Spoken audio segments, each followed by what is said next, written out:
Have you ever really wanted to do something, but every time you even thought about doing it, you just got stuck? Most people will give up on their dreams before they even try. And it's not because we're lazy or incapable. It's because we've got ghosts in our way. Now, I call them ghosts because they're terrifying, whether they're real or just imagined. And this is a ghost story. Now, the first time I met a ghost, it was a Sunday. I was 6 years old.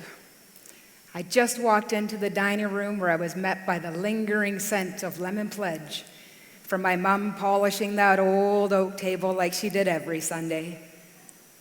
My family had just taken their seats around that table for dinner. I'm feeling proud with accomplishment.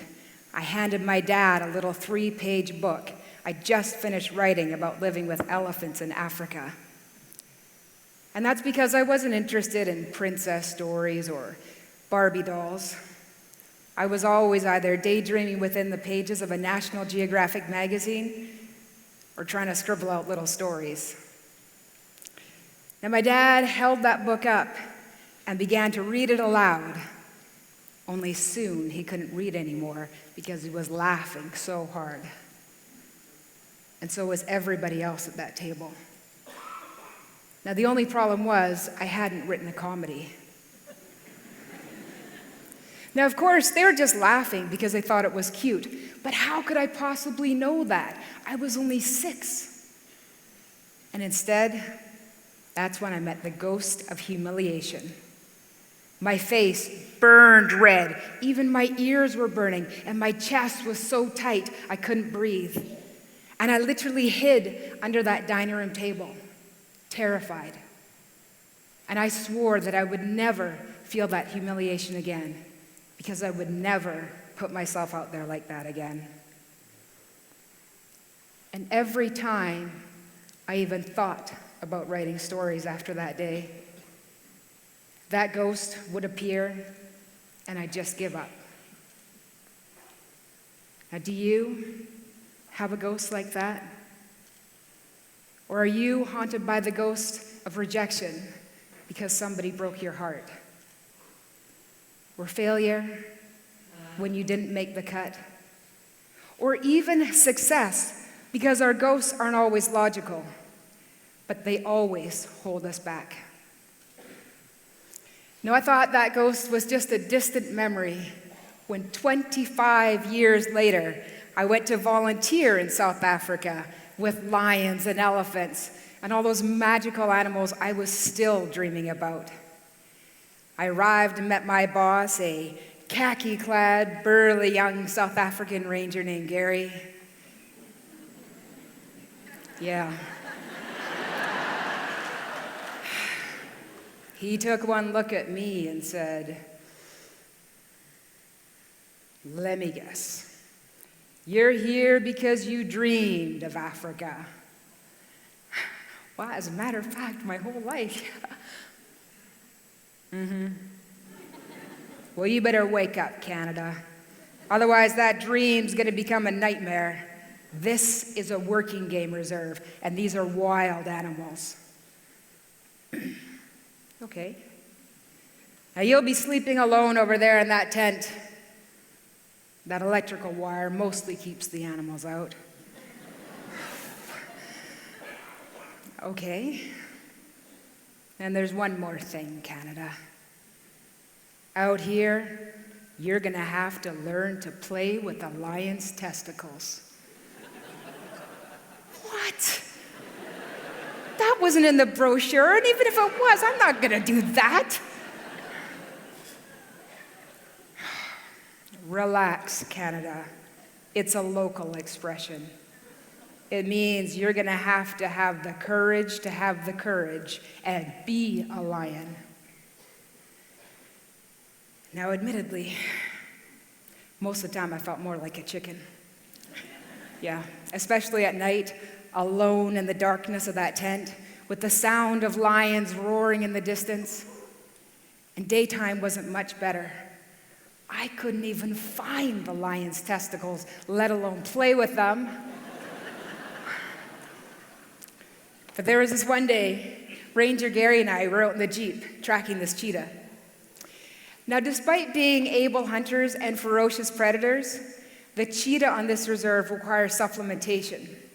So we've got this huge cow's leg in the back of the Jeep that we've pumped full of calcium.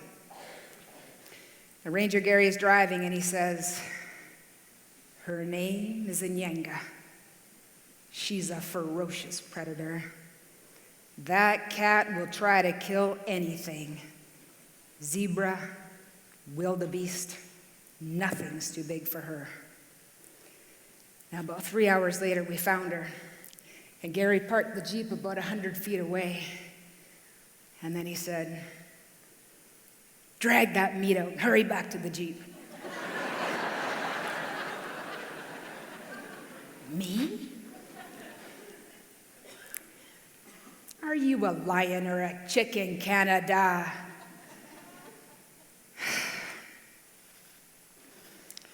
So I climbed down from the Jeep, tiptoed around to the back, opened it up, grabbed hold of this slimy, blood-soaked cow's leg. The thing's got to weigh 50, 60 pounds. And then as I'm dragging it, that's when I see her. And you know, that cat really is fearless because she's already prowling towards me. And I'm just mesmerized by her blazing orange eyes, her black and gold speckled coat. And then a fleeting thought, what am I doing? I can't do this. But then I suddenly realized, that's not me saying I can't do this. That's that ghost. That ghost I think I've avoided for 25 years has had me in shackles and I didn't even realize it. Every time I said people like me can't do things like that, or I'm not going to put myself out there in case I get laughed at or judged. All those times I didn't show up for my life because of that ghost. That ghost is now screaming at me to get back in the Jeep. But I'm not going to get in the Jeep. Because I decide right then and there I'd rather die a lion than live another second as a chicken under that ghost. I stood as tall as I could, and my heart's beating so hard it's jumping out of my chest. And that cheetah stops just a few feet in front of me now. Her eyes are slits of fire, and she peels back her lip, revealing every one of her ferocious fangs. But I don't see a cheetah. All I see is that ghost, and I said, "Come play with my lion's testicles. If you dare." And that cheetah lunged at me, and I just tipped that leg forward, and in a flash, she ripped it out of my hands and disappeared. I climbed back up into that Jeep, changed forever. I don't know if Canadians are crazy or what. You weren't supposed to stay out there. You're lucky that cheetah didn't have you for lunch. A chicken dies 1,000 deaths, Gary. A lion dies but once, but at least he dies a lion.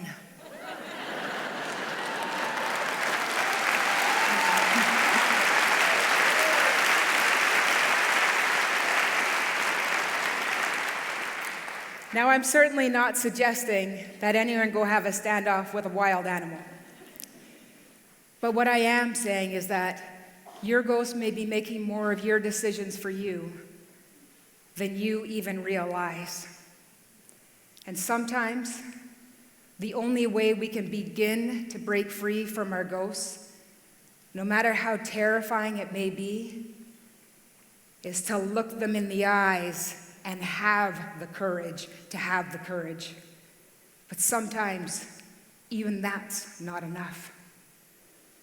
Now, later that night in that tent, by the glow of a dim camp light and with the thunderous roar of lions in the distance, I picked up that little book I left on that dining room table 25 years earlier, and I began to write.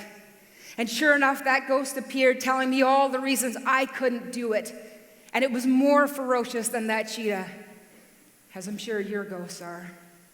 But I just remembered those words, have the courage to have the courage. And I kept writing, because in working through that resistance, we build up resilience to our ghosts. And I went back to Canada, and I kept writing, until 6 months later, I finished the book that took me 26 years to write.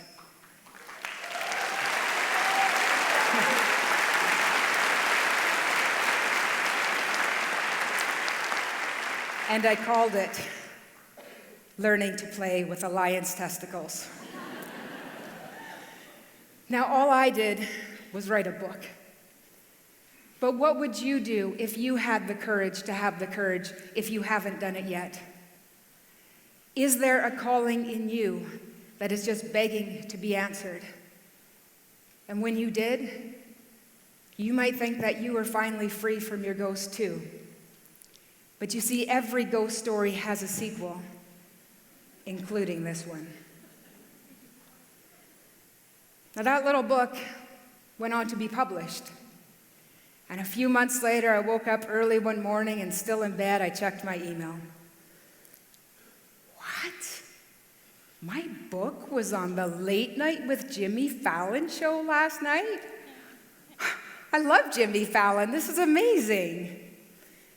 I clicked on the video and began to watch. And it starts off with this little jingle. Do not waste your money on these books. It's Jimmy Fallon's top 10 do not read list. And I never knew there was such a list. He holds up book number 10, and the whole audience laughs hysterically. 9, 8, 7. My face is getting redder and redder. Even my ears are burning. 6, 5, 4. My chest is tighter and tighter, and it's getting harder and harder to catch my breath. Number 3, I'm just holding my breath because I don't know about you, but I've never been number 1 at anything in my life, and this is the one time. Yeah. But when he holds up the number 1 book on his do not read list, it's my little book about living with elephants in Africa. Now I know, logically, he's just making fun of the title. But remember I said our ghosts aren't always logical? And mine's got me pinned down now, trying to get those shackles back on me. And I literally hid under those blankets because I had never felt more humiliated and stupid and small in my life. After all, I knew this when I was 6. But then a few minutes later, I heard this little voice that said, you're gonna have the courage to have the courage. And I said, yeah, I'm not gonna hide. This isn't a bad thing. This is just a reminder that I already had the courage to have the courage. Otherwise, I wouldn't have a book to appear on this list in the first place. I come to think of it, it's an honor to see Jimmy Fallon up there playing with my lion's testicles book. Now,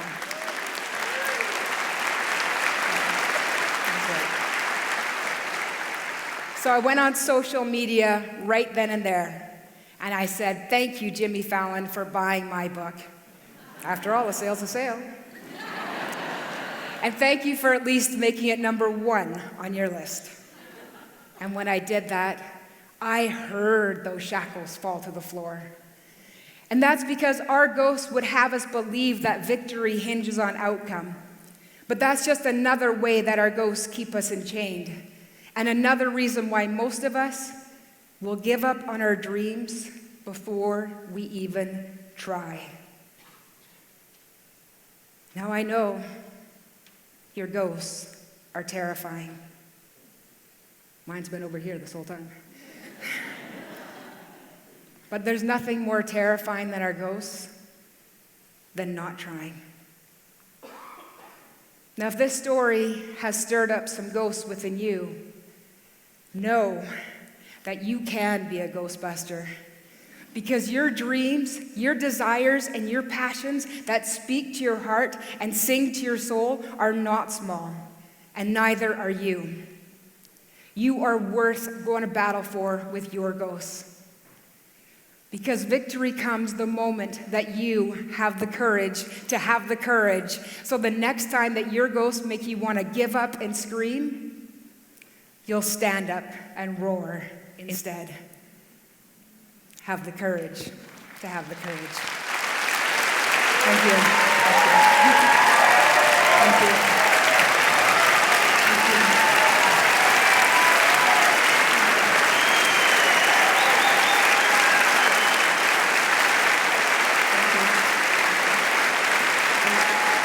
Thank you.